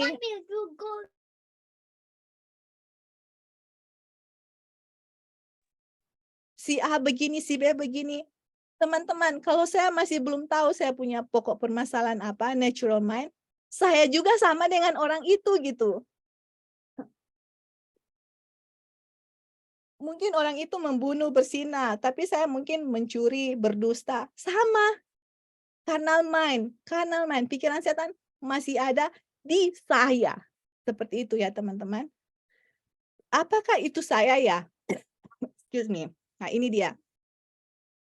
Tanpa pikiran Kristus sendiri, apakah itu saya? Jawabannya ya. Oke, kalau teman-teman perhatikan saya lupa kasih color. Ini ya teman-teman, kalau kalian perhatikan ini, kalau kita nggak ada the mind of Christ, oke? Kalau kita nggak ada pikiran Kristus, kita hanya ada pikiran setan, yaitu carnal mind, itulah kita. Yang kalau kalian baca Roma 7 ayat 14 dan seterusnya, saya mau berbuat baik, yang tapi akhirnya saya lakukan yang jahat, saya mau benci kejahatan, saya benci kejahatan, tapi saya melakukan hal itu, saya suka kebaikan, tapi yang saya lakukan kejahatan, itu kita semua, karena kita nggak ada pikiran Kristus.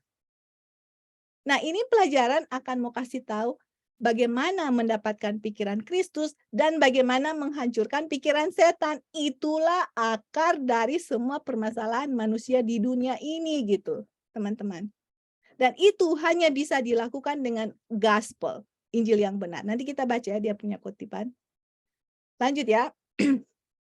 Lalu meskipun saya mengaku percaya kepada Kristus, jika pikiran Kristus itu sendiri tidak ada, apakah saya itu? Jawabannya iya. Teman-teman, jadi saya bilang, oh iya saya Advent, saya pengikut Kristus, saya mempunyai pekabaran malaikat pertama, kedua, ketiga. Tapi kalau saya nggak ada pikiran Kristus, kalian baca Roma 7 ayat 14 dan seterusnya yang tadi kita sudah bahas, itulah kita gitu. Saya sudah ditaruh ke kebencian terhadap dosa, kebencian terhadap setan, saya sudah ditaruh keinginan untuk Yesus, keinginan untuk melakukan sesuatu yang benar, saya sudah diberikan kasih karunia, tapi kenyataannya kasih karunia itu saya tolak. Kenapa? Karena pikiran Kristus itu saya tolak. Nggak ada pikiran Kristus, yang saya terima adalah pikiran setan. Itu dia, iya ya teman-teman. Pikiran Kristus, Kristus harus datang untuk bawa pikirannya. Ini dia. Kita untuk masalah dosa teman-teman, sekali lagi ya, pelajaran ini akan kasih tahu bahwa dosa itu akan bisa diselesaikan dengan Kristus di dalam kita.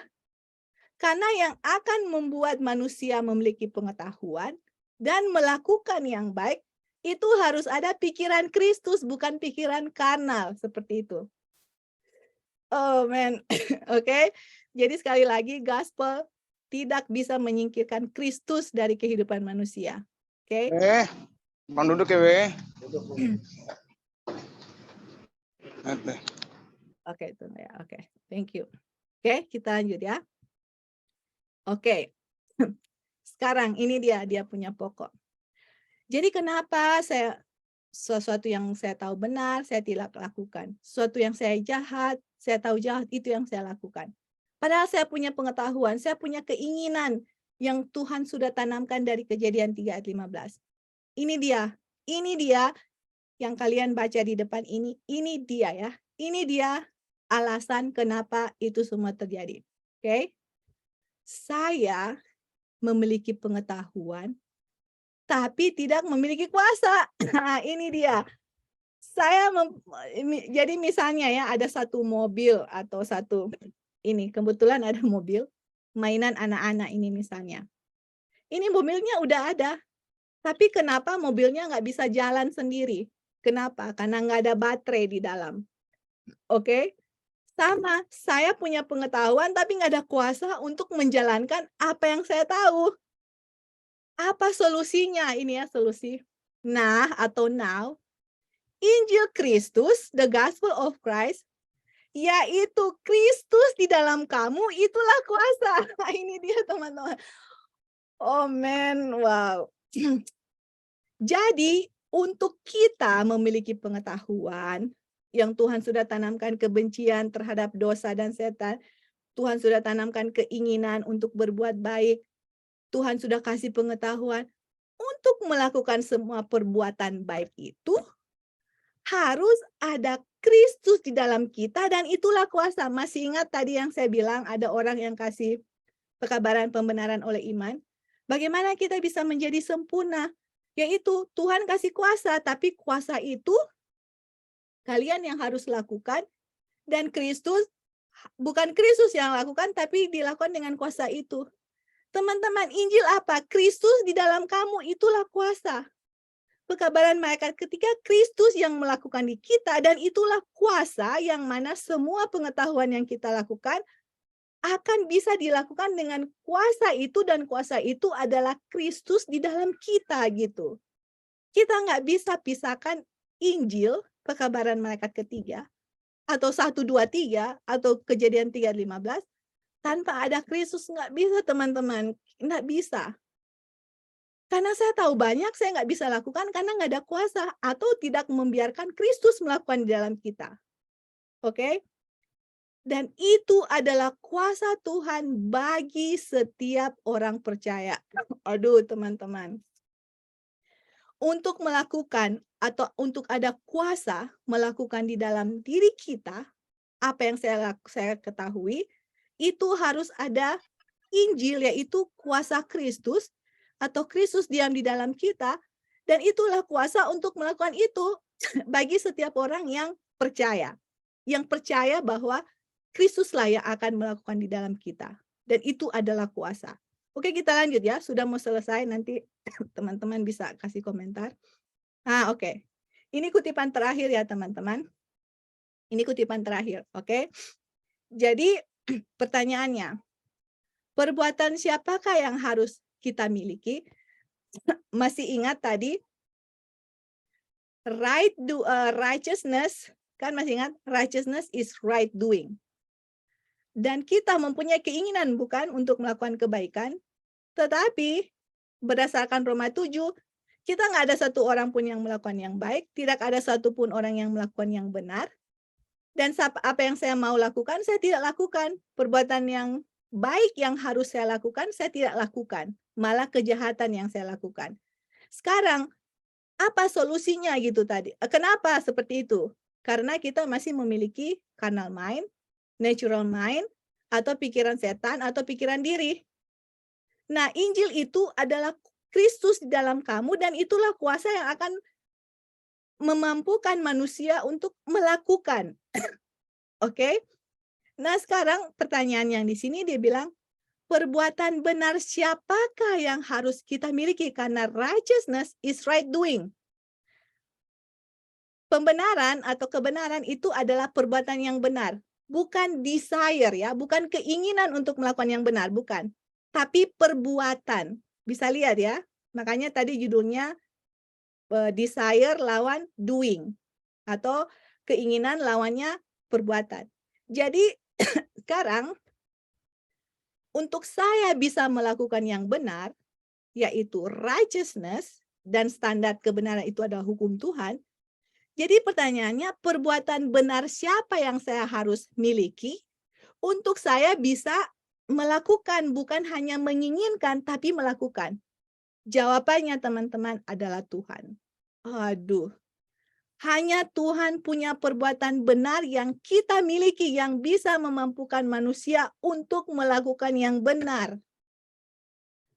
Jawabannya adalah yes, ya, karena kebenaran Tuhan adalah apa yang harus kita miliki, dan kebenaran adalah perbuatan benar. Tanpa kebenaran Kristus di dalam kita, kita nggak bisa berbuat benar walaupun kita mempunyai pengetahuan setinggi langit. Kenapa? Karena kita masih mempunyai pikiran setan, teman-teman. Harus ada pikiran Kristus, harus ada Kristus, harus ada perbuatan Kristus yang benar, harus ada kebenaran Kristus, baru bisa menghasilkan perbuatan benar. Tanpa pikiran Kristus, tanpa kebenaran Kristus, tanpa Kristus di dalam saya, mau pengetahuan setinggi langit apapun saya tahu, saya nggak bisa lakukan. Malah yang bertentangan dengan saya tahu, itulah yang saya lakukan. Jadi pekabaran ini akan memberitahukan kepada kita bahwa nggak ada dari saya lakukan yang menghasilkan perbuatan benar. Itu harus perbuatan Tuhan di dalam kita. Lanjut ya teman-teman. Jadi perbuatan benar Tuhanlah yang harus kita miliki. Ini dia. Kita harus memiliki perbuatan benar Tuhan, baru ada perbuatan yang benar yang bisa keluar. Tanpa ada righteousness-nya Tuhan atau right doing-nya Tuhan di kita, nggak akan bisa ada perbuatan benar yang kita bisa hasilkan, teman-teman. Kalian mau berusaha mau puasa 40 hari 40 malam pun nggak akan terjadi kalau kita tidak mengizinkan perbuatan benar Tuhan yang bekerja di kita. Oke? Lanjut ya. Maka pemahaman kita sangat rendah, bahkan dengan cahaya yang telah Tuhan biarkan bersinar ke dalam hati kita. Jadi teman-teman, kita punya pemahaman mengenai kebenaran Tuhan itu sangat rendah. Kita pandang enteng teman-teman akan righteousness of God. Kita pikir manusia, kita bisa melakukan, itulah natural mind ya. Pikiran manusia itu kan self. Oh, saya bisa. Saya mampu, saya harus lakukan ini, saya harus begini, gini. Seperti itu. Dan Tuhan harus singkirkan, tapi Tuhan saya mau kuasamu ya Tuhan. Tapi Tuhan jangan lakukan, saya lakukan.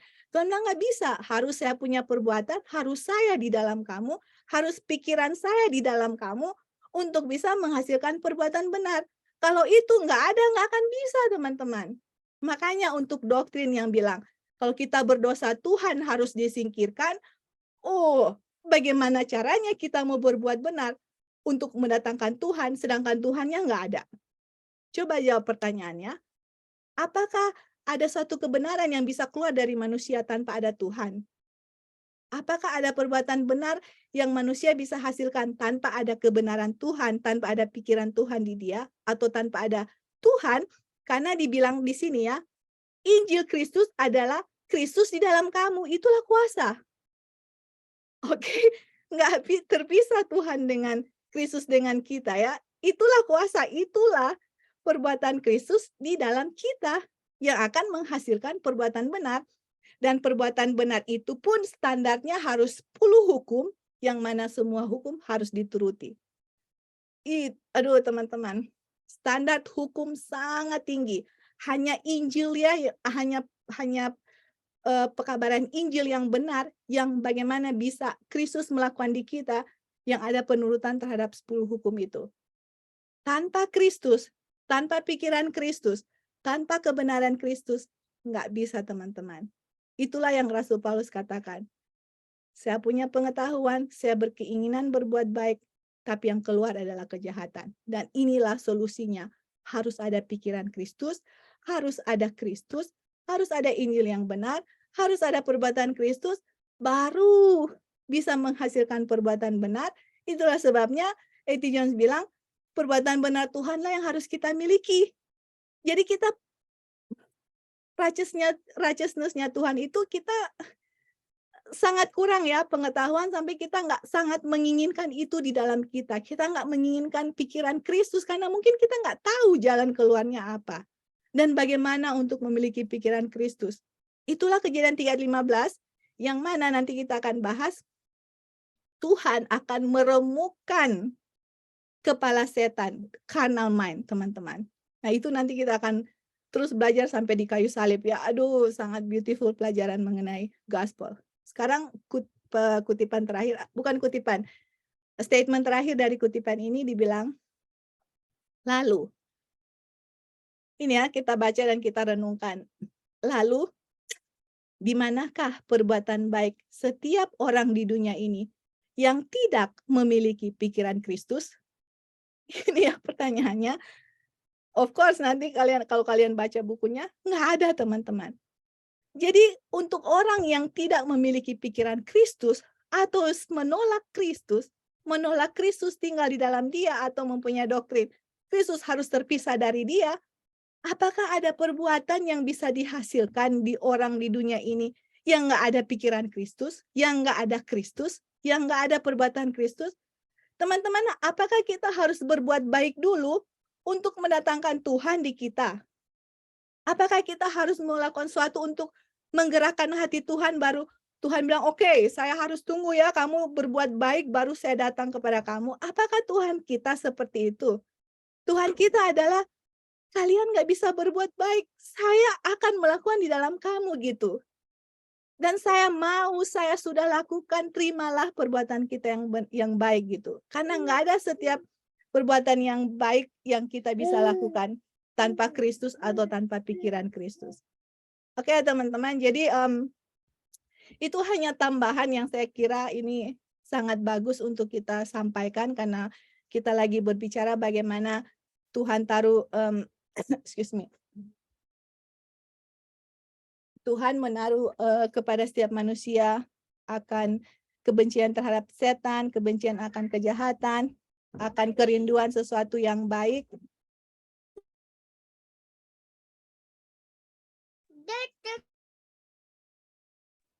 Tuhan menaruh sesuatu keinginan yang baik, tetapi keinginan itu bukan perbuatan ya teman-teman, harus ada kuasa.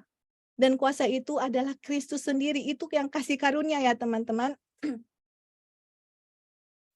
Sorry, itu kasih karunia, itu yang grace itu adalah kuasa, dan grace itu adalah Kristus dalam kita. Kebenaran Kristuslah yang harus kita peroleh untuk menghasilkan perbuatan baik. Kita harus dijadikan benar dulu, baru bisa melakukan yang benar. Seperti itu ya teman-teman. Kalau tidak ada pikiran Kristus, kalau tidak ada kebenaran Kristus dalam kita, nggak akan ada perbuatan yang baik yang bisa keluar. Yang akan keluar itu adalah dosa terus. Jadi kalau kita bertanya ya, kenapa saya masih jatuh? Kenapa saya banyak pengetahuan tapi kok jatuh lagi? Kenapa masih berdosa? Kenapa masih begini? Dan itu pengalaman kita semua dan itu pengalaman saya pribadi. Ternyata dari yang kita pelajari ini adalah kita tidak mempunyai pikiran Kristus, kita masih mempunyai carnal mind, kita masih mempunyai natural mind, oke? Dan kita mungkin masih memiliki Injil yang salah, yang mana kalau kita berdosa, Kristus harus terpisah. Saya harus melakukan usaha-usaha manusia untuk menghasilkan kebenaran, baru yang benar, Kristus yang benar akan datang bergabung dengan saya yang benar. Kalau saya berdosa, saya nggak bisa bergabung dengan yang suci atau nggak bisa kebenaran dengan dosa itu bersatu. Aduh teman-teman, tidak seperti itu teman-teman. Kristus sifatnya bukan seperti itu. Kristus Yesus tahu kondisi kita sesudah jatuh dalam dosa. Itulah sebabnya rencana keselamatan dia sudah kasih.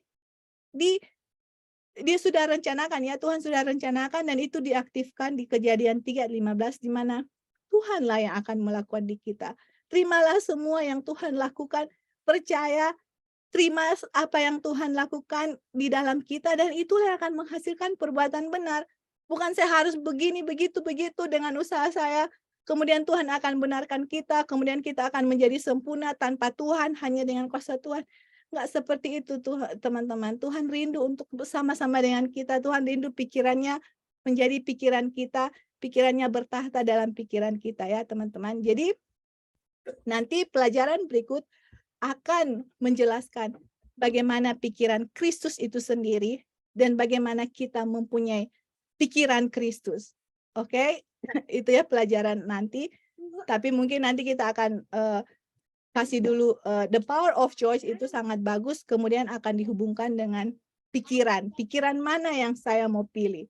Seperti itu, apakah saya mau mempunyai pikiran setan? Dan nanti kita akan belajar pikiran Kristus, baru mungkin nanti kita akan hubungkan dengan pembenaran oleh iman doktrin Katolik dengan pembenaran iman oleh doktrin Advent. Tapi so far kalian bisa lihat yang kita bahas selama ini tidak ada dari apapun yang manusia harus persiapkan untuk menerima akan semua yang Tuhan sudah rencanakan di Kejadian 3:15.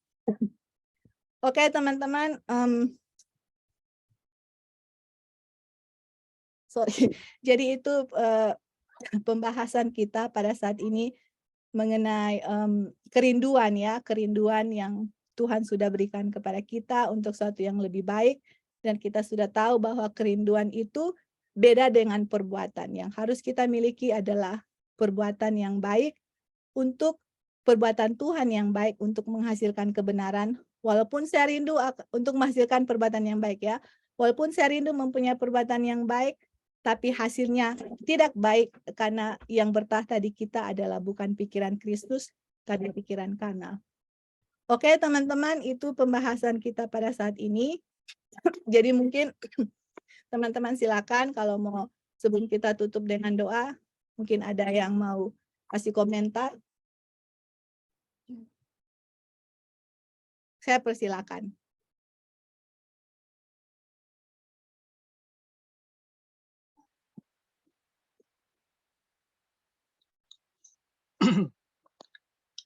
Ya, halo. Silakan. Excuse me. Ya, jadi sederhananya dalam pembelajaran kita hari ini kita belajar tentang masalah utama ya, masalah utama dari manusia yang berdosa. Dan kita juga belajar bagaimana penyelesaian ya dari masalah utama ini. Jadi carnal mind atau pikiran setan adalah sumber utama dari setiap masalah yang kita hadapi. Tetapi pikiran Kristus atau berdiamnya Yesus di dalam diri kita itu adalah sumber utama bagaimana kita menyelesaikan masalah tersebut. Dan ini sangat sederhana ya, sangat sederhana. Dan teman-teman, mungkin ini masih kurang masih kurang jelas. Saya akan sedikit membandingkan dengan ada satu ajaran yang mengajarkan bahwa Yesus itu akan hadir di dalam diri kita, ya, kalau kita bersih dulu, ya. Roh Kudus akan bertahta diam, melakukan banyak hal kalau kita bersih dulu. Sebelum kita bersih, ya, Roh Kudus atau Kristus ada di luar, ya. Dan di dalam pelajaran kita saat ini betul-betul sesuatu yang tidak mungkin terjadi. Kenapa? Karena carnal mind itu tidak bisa diselesaikan tanpa pikiran Kristus, yaitu berdiamnya Kristus di dalam diri kita. Betul. Jadi teman-teman, ajaran yang mengajarkan bahwa kita harus bersih dulu, frontal lobe misalnya ya, ada frontal lobe harus bersih dulu, baru Roh Kudus bisa hadir. Ini betul-betul sangat menyesatkan. Dan ini banyak beredar di gereja kita. Ya, ada lagi yang mengajarkan bahwa kamu harus melakukan beberapa tahap baru Tuhan akan hadir berkenan kepadamu. Ya, beberapa tahap penyucian. seperti yang kemarin Sister Christy bagikan ya, mengenai sebuah ajaran yang didasari pada buku kebahagiaan sejati. Jadi Tuhan akan berkenan kalau kita udah melakukan 4 atau 5 tahap penyucian. Dan ini betul-betul sangat-sangat menyesatkan. Bagaimana mungkin manusia melakukan satu langkah saja di dalam penyucian tanpa Yesus yang berdiam di dalam dirinya? Itu sangat tidak mungkin. Jadi jangankan pekerjaan, kemauan pun itu adalah Tuhan yang buat. Jadi teman-teman, di sini kita diarahkan kepada kabar baik atau solusi dari masalah utama kita. Dan kalau kita belajar doktrin Katolik ya, sedikit membandingkan dengan doktrin Katolik. Doktrin Katolik itu sangat anti dengan Yesus sebagai manusia ya. Yesus itu kemanusiaannya itu adalah suci. Sangat anti dengan Yesus itu kemanusiaannya sama dengan kita. Jadi doktrin Katolik itu kenapa mereka lebih menerima bahwa kemanusiaan Yesus itu adalah kemanusiaan yang bersih sebelum Adam jatuh daripada kemanusiaan yang berdosa seperti sesudah Adam jatuh, itu karena mereka berpikir bahwa tidak mungkin Tuhan itu menyatu dengan keberdosaan manusia. Makanya tubuh Yesus itu harus kudus. Tidak mungkin Tuhan itu ketika menyatu dengan keberdosaan manusia dan tidak terkontaminasi dengan dosa. Dan teman-teman, dasar pemikiran bahwa Tuhan tidak bisa disatukan dengan keberdosaan manusia, itulah yang membentuk seluruh doktrin Katolik. Teman-teman boleh sebut apa saja doktrin Katolik, mulai dari Perawan Suci Maria, The Holy Quartet, kemudian ada purgatory, dan semuanya, dan seterusnya. Semuanya dibangun di atas pemikiran bahwa Tuhan itu tidak bisa menyatu dengan manusia yang berdosa. Tetapi pelajaran tentang kemanusiaan Yesus dan pelajaran yang kita ikuti saat ini, itu betul-betul mematahkan ya, menjelaskan bahwa tidak mungkin manusia itu di dalam keberdosaannya bisa menghasilkan sesuatu yang benar ya tanpa Kristus yang berdiam. Dan Kristus yang berdiam di dalam diri kita, sekalipun kita penuh dengan segala dosa, adalah sumber pengharapan segala bangsa yang dijelaskan oleh Paulus ya dalam Kolose 1 ayat 27. Jadi teman-teman, ini merupakan satu kabar baik yang luar biasa buat kita semua. Jadi terima kasih Joy untuk kesempatan. Iya, puji Tuhan. Terima kasih Bing atas tambahan yang Bing sudah berikan, dan itu kita sangat setuju ya. Jadi teman-teman, dari pembahasan kita dari pertama sampai saat ini ya, terlebih mengenai enmity atau Tuhan mengadakan permusuhan, itu nggak ada satupun dari pikiran saya pribadi. Ini semua dari khotbah yang A.T. Jones kasih. Dan Ellen White sendiri bilang, kalau kita mau mengerti pekabaran malaikat ketiga, belajar dari buku mereka atau belajar tulisan mereka, karena Tuhan kirim mereka the most precious message, atau pekabaran yang paling berharga yang Tuhan kirim kepada kita, yaitu pekabaran malaikat ketiga yang dikirim melalui messengernya, pembawa kabar, yaitu A.T. Jones dengan Wagner. Dan yang kalian terima ini adalah A.T. Jones punya tulisan mengenai pekabaran malaikat ketiga, teman-teman. Jadi saya pribadi pun tidak mengerti apa pembenaran oleh iman itu, bagaimana Tuhan bekerja dalam kita, Injil yang benar itu bagaimana, sampai benar-benar mempelajari buku mereka. Saya bilang, aduh ternyata pemahaman kita sebenarnya salah selama ini ya. Dan akhirnya akan membentuk suatu ajaran yang mungkin teman-teman sudah tahu atau belum tahu, yang saya sendiri alami, yang mana Tuhan tidak bisa berdiam di dalam orang berdosa. Makanya itulah menjadi landasan pokok ajaran yang mana kalau gereja Advent sudah murtad atau ada kemurtadan dalam gereja Advent, Tuhan harus tinggalkan gereja itu karena Tuhan nggak bisa bersatu dengan dosa. Makanya harus keluar dan membentuk grup-grup independen yang lain. Dan dengan kata lain bahwa yang keluar dari gereja itu menyatakan dirinya lebih benar daripada orang di gereja. Yang keluar dari gereja adalah mereka suci dan Tuhan berdiam di mereka, sedangkan gereja yang banyak orang berdosa, Tuhan tidak berdiam.